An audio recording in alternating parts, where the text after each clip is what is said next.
Rafa Mirandinha, vamos falar desse Atlético aí do lado perdedor. Algo te surpreendeu negativamente ou positivamente? Porque todo mundo falava que o Atlético era favorito. O Atlético é favorito. Eu ouvia, o Atlético é favorito, pelo investimento que tem, por jogar no estádio. Que ficou aqui no nosso Super Trunfo? Você ficou sabendo quando ficou? É quanto? 11-1, meu Aí eu vi na rede social depois. Nossa! Gente, mas se a gente fizer hoje de novo, ele vai ficar 11-1 de novo. Vai ficar 11-1 mais não. Vai. Vocês vão ter que votar pelo menos no Cabral. Agora fica 9-3. 11. Aliás, foi você que foi o único que votou no Cabral. Né? Pra variar, né? Aí... Mas tecnicamente o Atlético continua individualmente sendo um time superior. E por que não consegue fazer isso coletivo? CJ, esse jogo, pra mim, foi de um time, mesmo iniciando um trabalho com um padrão que se vê. Eu discordo um pouco do Cabido quando ele fala que o Cruzeiro jogou diferente dos outros jogos. Também discordo completamente. O Cruzeiro manteve a estratégia de 2 volantes, mudou características, né? Quando você entra com o Romero, um jogador um pouco mais agressivo. 2 volantes, Robert pela direita, Matheus Pereira Arthur Gomes pela esquerda e os 2 atacantes. Então, o Cruzeiro manteve uma estratégia e uma organização. E o Atlético, para mim, o principal ponto da derrota é você não ter pelo menos eu não enxergo uma forma como o Atlético joga. Em alguns momentos, você via o Hulk, por exemplo, tentando uma pressão, e aí ele ia sozinho, aí ele voltava, aí ele chamava os caras. Eu não sei qual que era a estratégia, sabe quando você não consegue identificar qual que é a estratégia do time? Vamos pressionar alto, vamos pressionar baixo, vamos jogar assim. O time começou com o Paulinho e Hulk como os 2 atacantes, Scarpa na esquerda e Zarate na direita. Quando o Zarate machuca, que é o jogador que dá mais dinâmica ao time, que traz essa agressividade com ele e ele puxa todo mundo, quando ele sai o Atlético já começa a perder agressividade. Eu não vejo que o Atlético, faltou entrega. Se você pegar... Gemerson foi muito agressivo, fez até 8 faltas, como muito agressivo. O Arana estava passando o limite, ele chutou o Zé Ivaldo. Se é um jogador firulento que sai rolando, que não é o caso do Zé Ivaldo, ele poderia ser expulso. Ele chutou o Zé Ivaldo sem bola. Então, assim, de pilha, o Otávio estava pilhado, roubou várias bolas. Então, você tinha um time pilhado. Para mim não foi o problema. E aí, voltando à organização, você tem os 2 atacantes, aí sai o Zarate. O Scarpa foi o melhor jogador do Campeonato Brasileiro jogando pelo lado direito. Ele não tá jogando ali, porque ele também pode jogar do lado esquerdo? Sim, pode jogar. Só que quando você perde o Zaratio e entra o Igor Gomes, que vem jogando do lado esquerdo e vem jogando bem, você coloca o Igor Gomes do lado direito. Depois, com o passar do jogo, você traz o Paulinho pro lado direito pra marcar lateral e o Igor Gomes vem por dentro. Em nenhum momento ele tirou o Scarpa do lado esquerdo. Como o Cruzeiro constrói com 3 jogadores, sendo o Marlon o terceiro zagueiro, o Willian é quase um ponta direita. O Scarpa jogou quase de lateral esquerdo. Por quê? Porque ele tinha que acompanhar o Willian. Ficou muito longe, diferente do lado direito, do lado esquerdo do Cruzeiro, do direito do Galo, que o Marlon é quase um zagueiro. Então o Paulinho não precisa voltar tanto. Então o Scarpa virou, eu concordo com o Igor, ele virou um secretário do Arana pelo posicionamento do Cruzeiro. Então o Atlético, o Filipão, tinha algumas alternativas. Rubens era uma? Porque tem mais dinâmica nesse tipo de jogo, mas ele consegue ir atrás do Willian e depois atacar. Isso. Porque ele tem muita força física, poderia ser uma das opções. Então, dentro do jogo tinha algumas estratégias que o Atlético poderia ter adotado e não adotou. E aí o jogo ficou muito igual. Primeiro tempo, até os 15 minutos, o Atlético teve a chance do Paulinho, que foi a chance do jogo, e depois o jogo igualou, o Cruzeiro teve uns 3 ou 4 chutes fora da área, o Atlético umas faltas do Hulk do meio do campo, um jogo ruim mesmo. E no segundo tempo, a chance do Atlético foi o lance do Lemos de cabeça, com 3 minutos de jogo. Depois disso, não conseguiu mais. Era só o chute também de longe. O Cruzeiro conseguiu mais controlar o jogo mesmo no segundo tempo. E o Cruzeiro, quando teve a posse de bola, não criou, com o Atlético todo postado. O Cruzeiro não criou. Mas nos contra-ataques, oferecia perigo ao gol do Everson. Tanto que teve uma bola com essa do Ian Lucas, que se ele consegue o passe, o Cruzeiro já teria feito o gol um pouquinho antes do gol. E depois do gol, que aí é um pouco de... um erro de posicionamento, com uma esperteza do Cruzeiro também, porque o Arana ele sai de campo.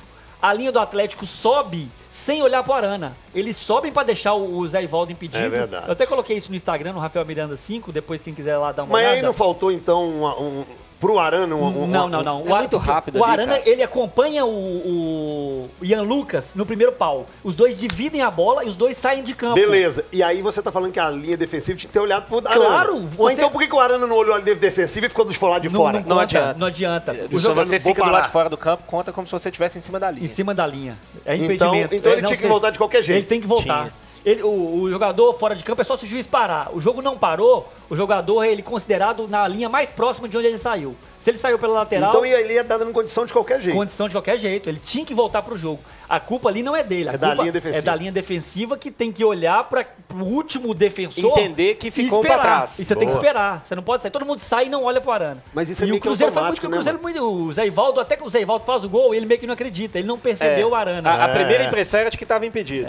De todo mundo. Dos jogadores, do banco de reserva. Inclusive do Everson, que eu acho que ele poderia ter saído. É um lance muito rápido, mas o cara cabeceou praticamente dentro da pequena área. E a bola veio um balão. Então, se ele tiver certeza que o jogador tinha condição, ele teria saído. Eu acho que ele ficou meio tá impedido, não vou sair. A sensação que me passou. Bem lembrado. Resumindo, eu acho que ganhou um time, mesmo tecnicamente inferior, um time mais organizado, levou a vitória pra casa. Gente, não pode. O quê? Com todo respeito, Por que não pode? Não pode. A gente tá falando de um trabalho de... Quantos meses do Filipão já, hein? 7, 8, 9? 7, 8. Sei lá.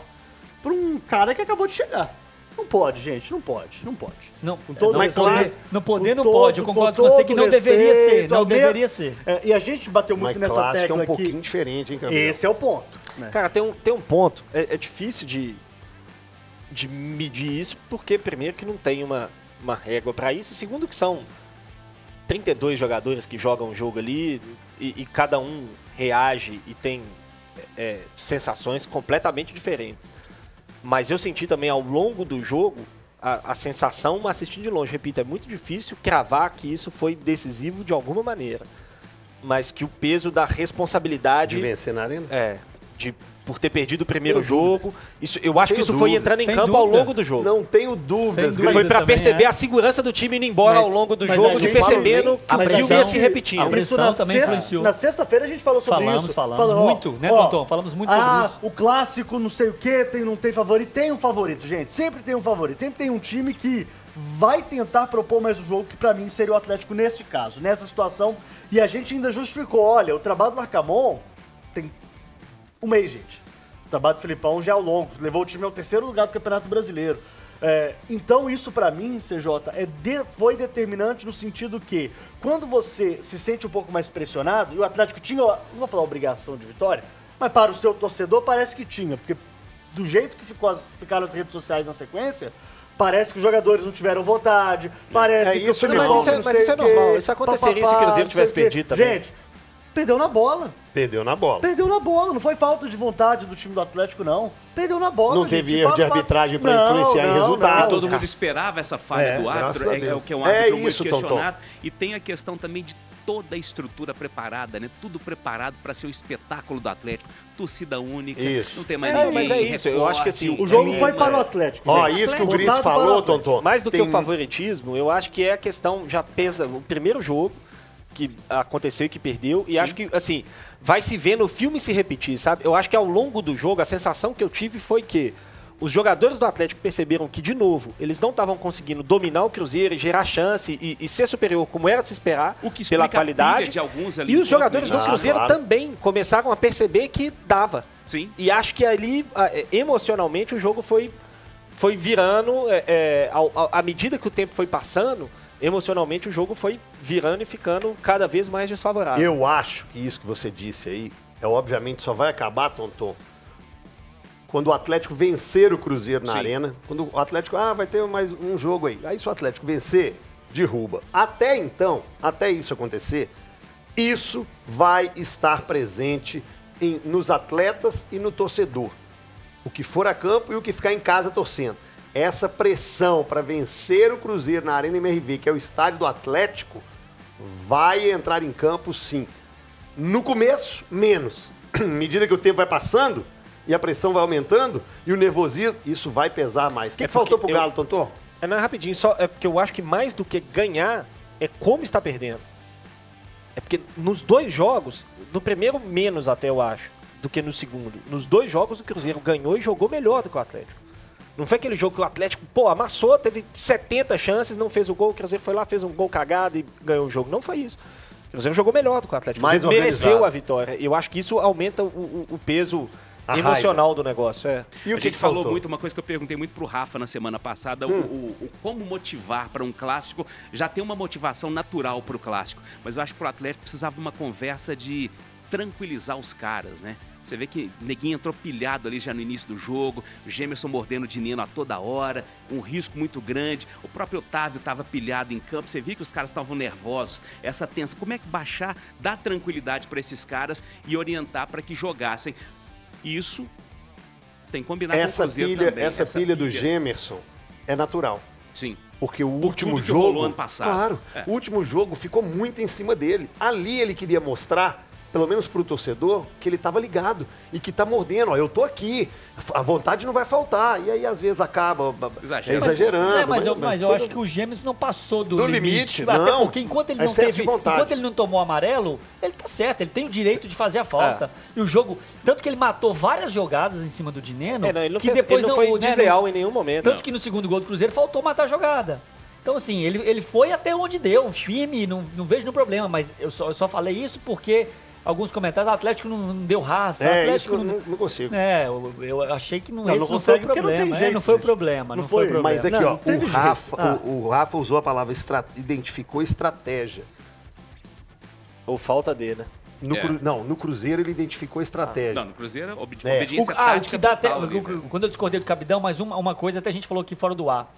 O Robert foi, pra mim, o que mais mudou o jeito de jogar. O Robert não jogou com bola, né? O Robert não jogou com bola. Não conseguiu também, né? Não conseguiu e ele ficou meio por conta do Arana. Ele ficou meio por conta do Arana pra anular o Arana, porque ele praticamente só defendeu. Sim. O Robert não pegou na bola. Mas pode ser que o combinado tenha sido esse, ó. Vai ter que sacrificar um pouquinho. A gente deixa o Arthur Gomes jogando mais do outro lado, um pouco mais livre junto com o Matheus, e você vai ter que vir. Provavelmente porque ele não pegou na bola. Pode ter sido uma estratégia um pouquinho diferente de quando você joga, com todo respeito ao Atlético, ao próprio Vila. Não, todo respeito não. Você não pode comparar o Atlético com esses times, Rafa. Esse é o ponto, né? Mas aí eu acho que não é nenhuma mudança, nesse caso, do Robert específico, não foi uma mudança de vamos ter que fazer diferente com o Robert. É porque o adversário te obriga mesmo. Você não consegue ter a bola a mesma quantidade de vezes que você tem. O próprio João Pedro, quando entrou também... Mas quando eu falei diferente, gente, tirando a bola do foi gol, nesse sentido. O Cruzeiro, ele tem, entre aspas, obrigação de vencer o Vila Nova jogando bem e vencer o Atlético jogando bem. Contra o Atlético, não necessariamente. O Cruzeiro, ele tinha uma estratégia plantada para tentar aproveitar as oportunidades que ele teve.